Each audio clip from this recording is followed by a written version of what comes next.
চীন এমনি এমনি পৃথিবীর সবচেয়ে বড় পরাশক্তিতে পরিণত হয়নি। এই বিশাল অগ্রগতির মূল চাবিকাঠি তাদের শিক্ষা ব্যবস্থা। এটি বোঝার জন্য গবেষণা কেন্দ্রে যেতে হবে না, শুধু একবার চোখ মেললেই দেখা যাবে একদল প্রাইমারি শিক্ষার্থী দাঁড়িয়ে আছে চলন্ত ট্র্যাকের ওপর। তাদের সামনে কোনো খেলনা নয়, বরং নিজেদের হাতে বানানো আস্ত একটি রকেট। হ্যাঁ, শিশুরাই তৈরি করেছে এই রকেটটি। আরও আশ্চর্যের বিষয়, এটি কোনো জ্বালানিতে চলে না, এটি একটি ওয়াটার রকেট, যা শুধু পানি আর বাতাসের চাপ ব্যবহার করে ছুটে যায় আকাশের বুকে।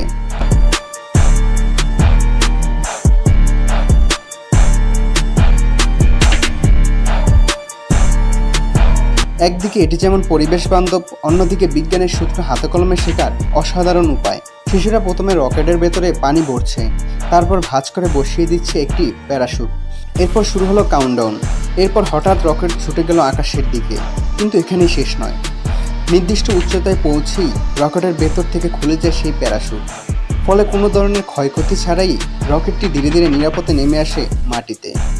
আরও অবাক করা ব্যাপার হলো, শিশুদের বানানো এই রকেটের প্যারাশুটটি ঠিক সময়ে খোলার হার 99.96%। এত নিখুঁত এদের শেখানো পদ্ধতি যে কেউ কল্পনাই করতে পারবে না।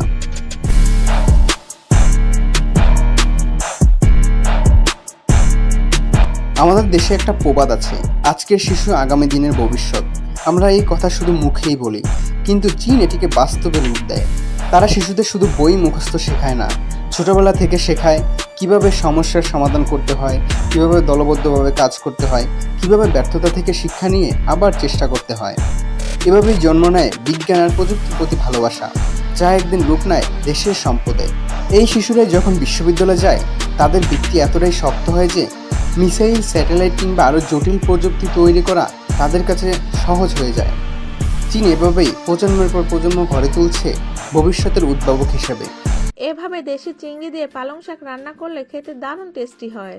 কড়াইয়ে নিয়ে নিয়েছি পেঁয়াজ কুচি, কাঁচামরিচ কুচি, আদা রসুন বাটা, মরিচ গুঁড়া, হলুদ গুঁড়া, স্বাদ মতো লবণ আর কেটে ধুয়ে রাখা পালং শাক দিয়ে ভালোভাবে মাখিয়ে নিয়ে দেশি চিংড়ি মাছ আর পরিমাণ মতো সয়াবিন তেল দিয়ে আবারও ভালোভাবে মাখিয়ে নিয়ে এবার সামান্য পানি দিয়ে কিছুক্ষণ রান্না করে নিলেই ব্যাস তৈরি হয়ে যাবে চিংড়ি মাছ দিয়ে পালং শাকের সুস্বাদু চচ্চড়ি।